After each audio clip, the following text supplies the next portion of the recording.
this video, I'm going to be showing you how to create a zoom in Google Earth animation just like the one you're seeing right now, quickly, easily, and completely for free. This is actually an animation that I've wanted to learn how to create for ages, and I never did it, and I wanted to use them and I didn't, and I started looking on Fiverr because I was like, I'll just get someone to do it for me, and I was like, surely this can't be that difficult to do this myself. Turns out it's really easy, and I'm going to show you exactly how to do it in literally a couple of minutes. First thing you need is a software called Google Earth Pro. You can download this completely for free. Just search Google for Google Earth Pro. It will go up with install versions or Earth versions, I think it's called. And then you can download Google Earth Pro for desktop. Once you've downloaded that, it will launch and it will look like this. You will probably have all of this text down the bottom here. This gives loads of elements, like you can see the borders. You can, as you zoom in, you get 3D buildings, you get stuff like that. We're going to untick all of them because we don't want any of them. What you're then going to do is, using the search bar up here, is you're going to find the place you want to zoom into. So let's do London Bridge. We're going to zoom in, and there you go, we've got London Bridge. So let's say that's the point we want to use. I'm going to zoom out a little bit, maybe a bit more. Let's do it like that, because I want it to be clear that it's London. That's like an EastEnders view of London, isn't it? So then we're going to go up to the top, and we're going to go Add and Place Mark. And that's going to bring up this dialog box here. We're going to make sure there's no name for it. And you click on the icon and select no icon, because we don't want any of this. And we're just going to put a description of London Bridge endpoint, just so we know at a quick glance that this is our endpoint.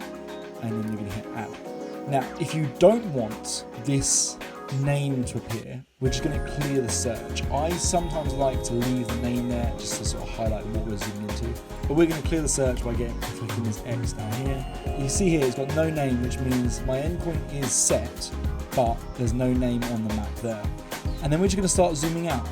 You can zoom out as far or as little as you want. You could do it just as a zoom in over the UK, so we could start from here, for example. Or we're just going to keep going, and we're going to go worldwide, and go further than that. And we're going to rotate the Earth a little bit. We're going to rotate for a view like that. My one might look a little bit different to yours right now, because all you can see down the bottom here is Google Earth and this data at the bottom here. If you go up to view, a load of these options here are going to be ticked. We're going to untick all of them except for sidebar, because you need the sidebar to be able to do this effect.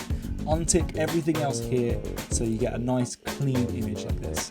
Then do your screen recording of the screen. Try and just use all the black area and cut out the text on the bottom there, and start your screen recording. And then what you're going to do is you're going to double click on your endpoint location like that, and it's going to start zooming in like this.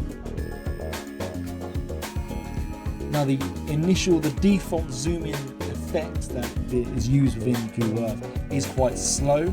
I would say to leave it as that option, because you'd rather speed it up in post than try and slow it down, because if you slow it down then you get frame lag and it's just going to look horrible. So I would say to record it slowly, and then you can speed it up as much as you need to in post.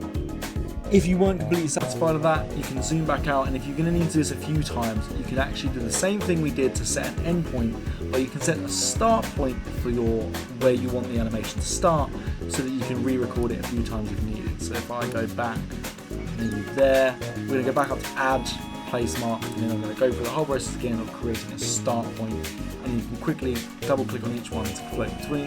But that is how you record a Google Earth zoom in animation quickly, easily, and for free. If you found that helpful, put a thumbs up down below, subscribe if you aren't already, all the other stuff that YouTube is telling you to do, and I'll see you in the next one.